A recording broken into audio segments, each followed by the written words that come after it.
Today I'm going to be going through cleaning and rebuilding a carburetor on a Suzuki Quadrunner 250. This is going to cover a wide range of years, so I'm not going to be specific there, but somewhere in the late 90s, early 2000s, all those carburetors are going to be identical to this, so you can use this video for that process. I also, below, will put links to carb kits for this specific model, as well as links to my videos in regards to removing this carburetor.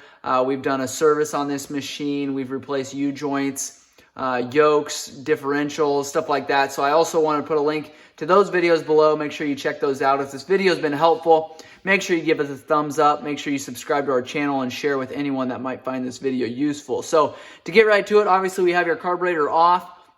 And the throttle cable that's going to come in through that port here, it's going to wrap around your butterfly linkage here. It's going to sit in that port there. And again, I showed you a video on how to remove all of this mechanism here, but I wanted to get a little more detail with this. This is your idle adjust here. If you turn this carburetor over, you turn this idle adjust in clockwise. What you're doing is actually opening up that butterfly there. You turn it out counterclockwise.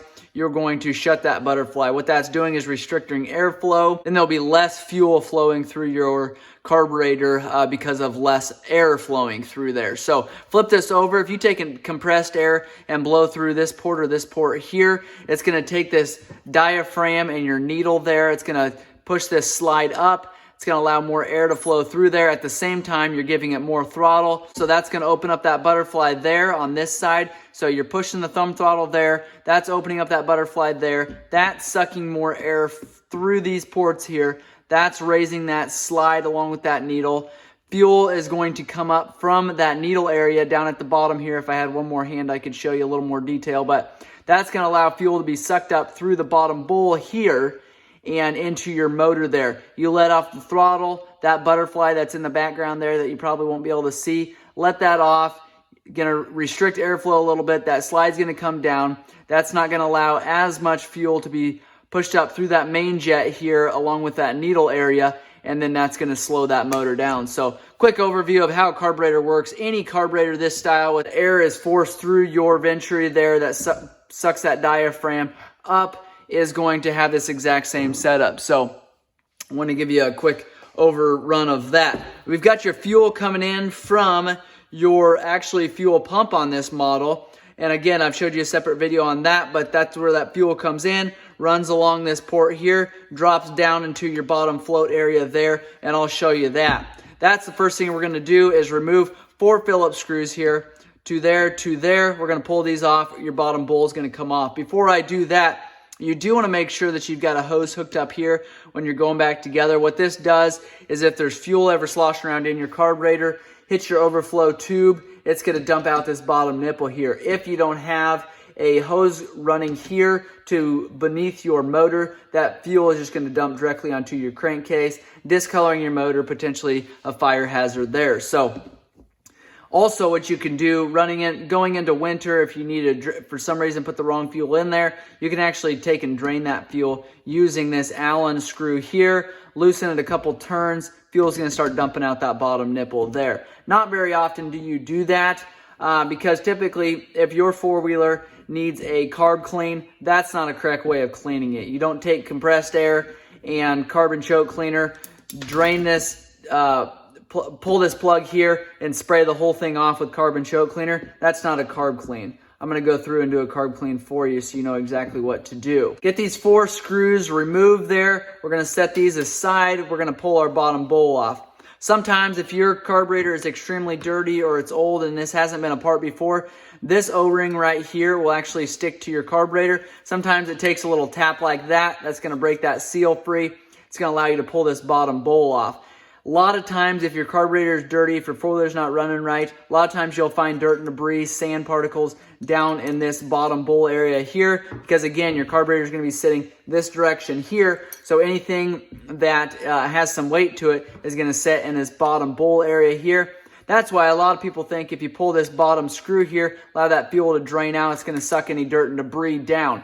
Now, that is true. It's going to suck some of the dirt and debris that's in here, unless it's a bigger clod of dirt, say, or a bigger piece of sand then it's not going to go out that bottom drain bolt there, and they're going to have some issues. The other thing that's going to happen is a lot of times when you have particles down in here, you give your four-wheeler some throttle, that's going to suck that dirt and debris up through these jets here, and they're going to get lodged into your jets there, and you're going to have some issues. So going back together, you want to make sure that that O-ring is in good condition. If you've ordered a carb kit, link below, they will include this O-ring there. It's a common problem for those to break down and get damaged. Next thing here, we've got our float that's here. Underneath that float is your needle and your needle seat there. So to remove that float and that needle there, go ahead and loosen up this Phillips screw that's on top. You don't actually have to remove this one all the way. You can if you want, but if you pull it that far there, you take a flat screwdriver, take and push that pin out. That'll allow you to lift that needle straight up of there. That is your needle there. That's your seat. So we've got a needle valve and seat there. This is a adjustable float here. So if your float level on this is going to be 0.51 inches, and that's plus or minus 0.02. So if you want to set your float, those are the measurements there.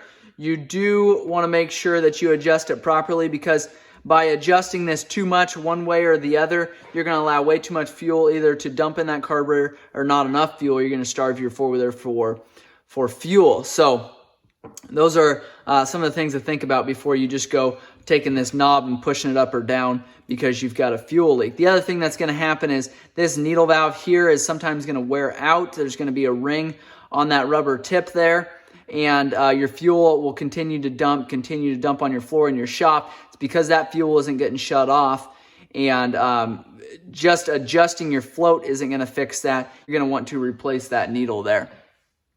Also, this set, because you have an adjustable valve here, you can replace this seat as well. So I'm going to show you how to remove that.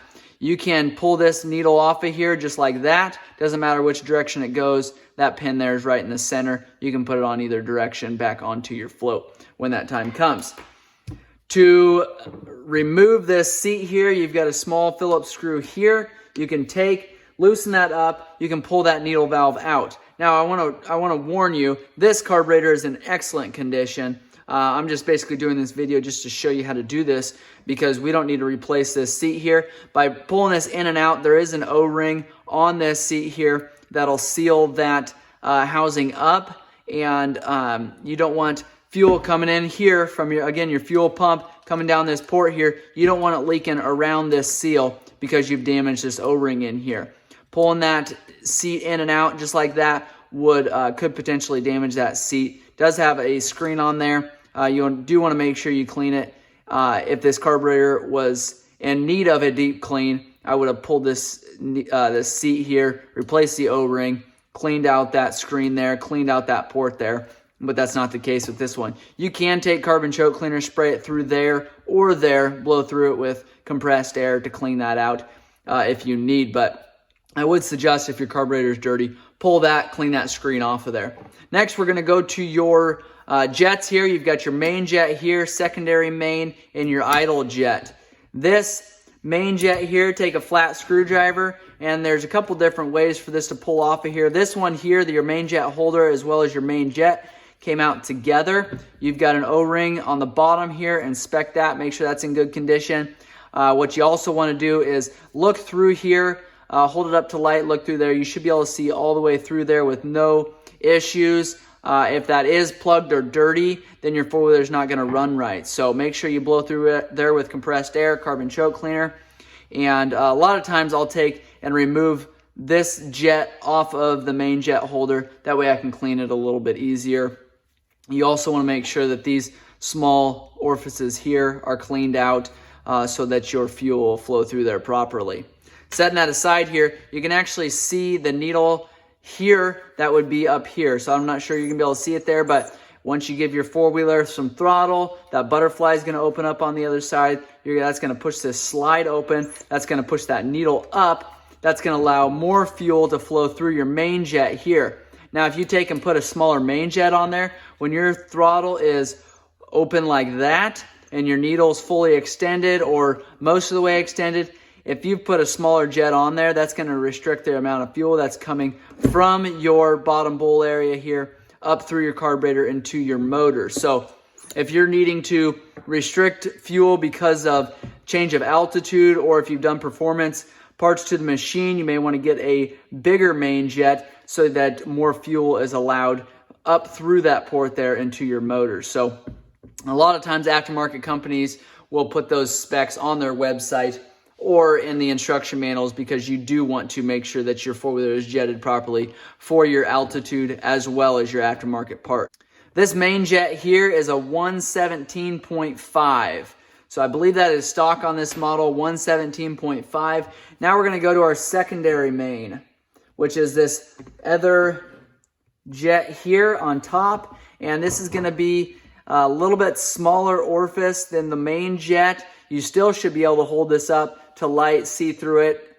Make sure you blow through it with compressed air and Carb&Choke cleaner. Make sure that that's in good condition. Now this jet is a 67.5, so not quite half the orifice size of this one. It is substantially less. So get these confused, hold them up to light. You'll see the difference in the size of hole that's in there.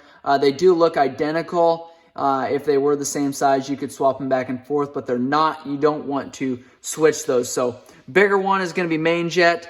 Smaller orifice is going to be your secondary, which is here. Now we're going to go to our pilot jet. And this is the most common jet here to get plugged up. So because it is the smallest orifice jet that we have on this four-wheeler. Very, very small. Hard to see through even holding it up to light, but you should be able to see through it. If you can't, you definitely want to clean that out. This idle jet here is exactly what the title of it is. It's your idle jet. So when your four-wheeler is sitting there idling, it's utilizing this idle jet here. So if it is having a hard time getting started or it's not idling properly, you have your idle adjust set where it needs to be.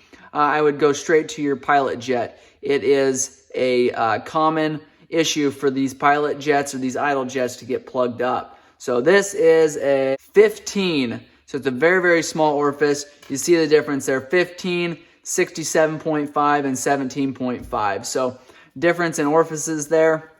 We're going to go now to our air fuel screw, which is here. Now this is your engine side of the carburetor. You've got a small screw in here. The way that you set this is you count the number of turns in that it goes, and then that is what you set it when you're pulling that carburetor, putting that carburetor back together. So stock, it's supposed to have 2.75, so a little over 2.5 turns out. So what this should do is if we turn this screw in, it should be 2.75. So we'll turn it half, 1.5, 2.5. There we go, and that's where it stops. Now, going back out, same deal. So now, if we need to take this port out, or if we need to take this screw out, clean out that port really good, we can do that. So pull that out, clean it out really good, going back together, screw it completely down until it's seated, and then take and turn that 2 3/4 turns out. So just about 3 turns out. Again, that could be different depending on your altitude and riding conditions and the aftermarket parts. So you want to check that manual or check the website on the aftermarket parts that you have to make sure that that's adjusted properly. But from the factory, they set that at 2.75 turns out. We're going to do that now just so we don't forget. So we got half, 1.5, 2.5, and 1/4. So now we're 2 3/4 turns out.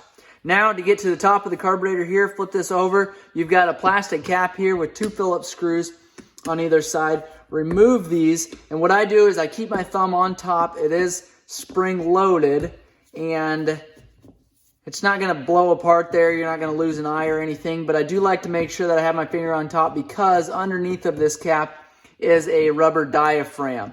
Now, if you take and pull this cap off too quick or it bounces off of there, you could potentially rip that rubber diaphragm, and they are extremely expensive. So there's the cap off of there. There's your spring. Set those aside. Now what I do is I take my other finger here, push underneath of there, and then this will push that diaphragm, that slide, and that needle all the way up. Now, sometimes what happens is when that diaphragm and that slide and that needle are inside here, sometimes that diaphragm will actually stick right here. You want to be very, very careful when you take that apart because you do not want to rip that diaphragm. So if it's in here like this, if that diaphragm is sticking, and you can tell that when you're pushing up, it's sticking down, what I do is I'll take a small screwdriver, a pick, very, very carefully, and I'll just take and kind of get underneath of it. Again, don't twist your screwdriver, pry it, or do anything drastic like that. I like to get underneath of it, and then I like to use my finger just to slide it underneath just like that, just to be sure that we're not ripping that when we're pulling that off. So you can take now compressed air, Carb&Choke cleaner, clean this all out. Typically, you're not going to have bad fuel, dirt, and debris in here. This is completely sealed off. All that goes through here is air. It doesn't have anything to do with fuel or outside air. It's all air that has gone through your carburetor already.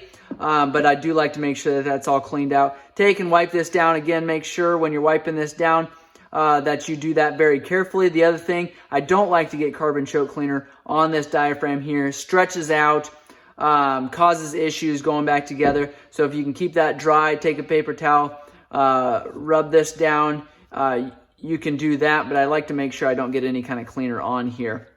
I'll show you that when we're going back together, how difficult it is. Take needle nose pliers here. There's a cap right here. You take and pull that cap off of there, and that is sealed with a little O-ring there. You got a spring underneath of there. So I'm going to set that down.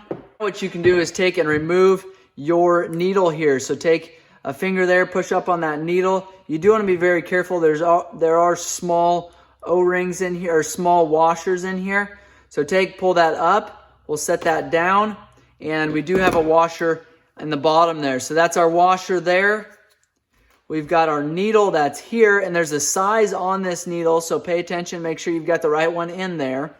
Then you have a plastic keeper here, and this is typically a keeper that's fairly difficult to pull on or off, but it does slide up and down. You can replace that, but that typically will stay there. And then what you have is a clip there, and you can adjust this needle up or down in your carburetor. That your book will most of the time tell you what setting that needs to be at. This one is 1, 2, 3rd setting down, which is where it would come from the factory. So going back together then, now I'm going to take that needle very carefully, put that needle up through that center hole. You can just drop it down, make sure everything's seated properly.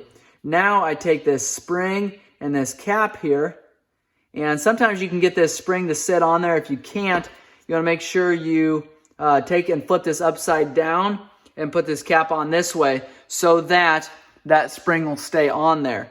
It looks like that spring's going to stay on. We'll test it here once we get it on.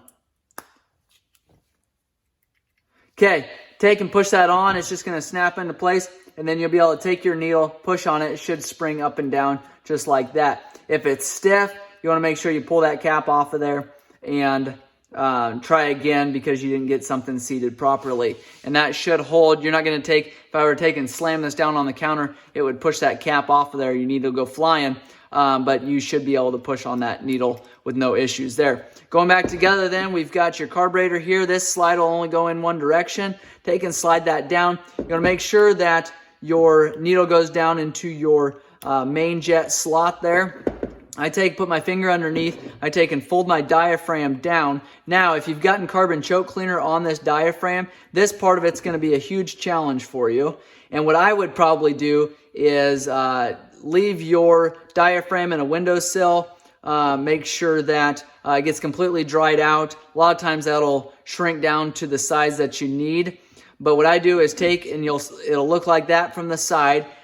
Keep my finger underneath of there, because if I were to take and push this down, what that does is pull this lip out of the groove that it's supposed to be in. So if you take and keep it held down just like that,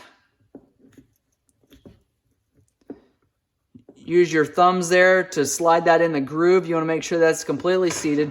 Keeping your finger underneath there, you've got this port that's going to line up with that port there, and that's all for the airflow.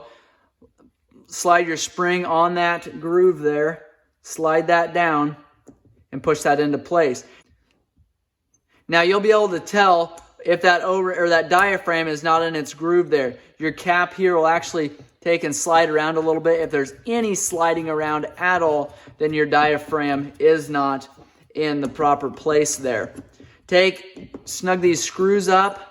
That diaphragm will seal it up properly so you don't have to go Hulk mode on these screws. This is a plastic cap. You are dealing with an aluminum carburetor, so just be careful you don't damage anything there. Your choke plunger is here. I've showed you in a separate video how to remove that choke plunger and how to clean that area out. We'll take and now flip that carburetor upside down. First things first, we're going to take our float here. We're going to take our needle. We're going to slide that down into our needle valve. And we can take that pin, slide it all the way back, slide that needle down in there. Make sure that that goes down in there properly. Slide that pin into place. Now we'll take a Phillips screwdriver and snug this up. Again, don't go Hulk mode on it because you will strip that out.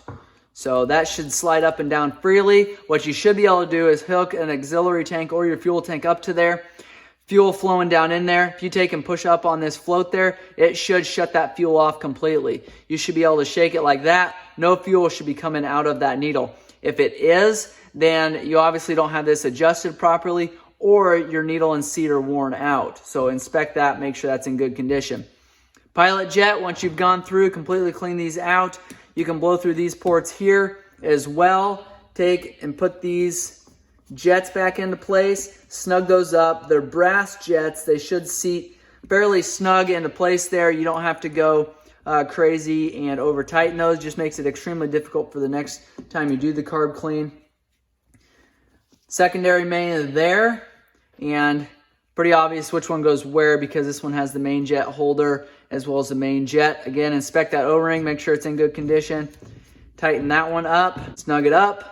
Now we're going to go and put our bottom bowl on here. Same thing, if you've gotten Carb&Choke cleaner on this rubber O-ring here, it's maybe very, very difficult to get to seat into place there. Set it in the windowsill, let the sun beat down on it for a while and let it dry out.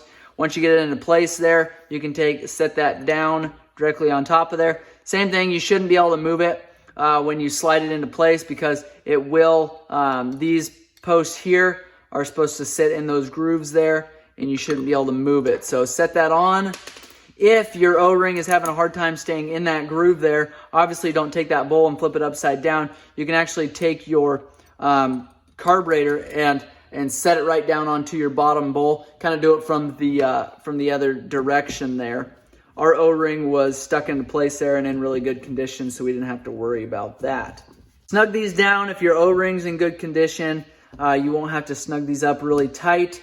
They should, that O-ring should seal everything up properly. You are completely cleaned and ready to go back together. You've got orifices here that you can clean out. You can do that with Carb&Choke cleaner. I do suggest doing that before you put the diaphragm on because you don't want that diaphragm to get ripped. When you add Carb&Choke cleaner or brake cleaner to that diaphragm, makes them very, very thin and very, very easy to rip, and you just want to be careful with that. So make sure you've got your O-ring here going back together. Otherwise, you're going to get dirt and debris in this housing here. It's going to really cause your butterfly there to start sticking. You could have some serious issues there. This is a Mikuni carburetor. Check our video out. We've done a comparison with the OEM carburetors versus the knockoff. Caltrek makes a knockoff carburetor. There's a handful of other cheaper, unbranded knockoff carburetors that I would never suggest anyone buying. Check out our video on that, showing some comparisons. If you've got questions on this machine, make sure and leave those in the comments below. If this video has been helpful, give us a thumbs up. Again, subscribe to our channel so that you will be notified when we post more videos. We've got thousands of videos yet to come, and I appreciate you guys watching.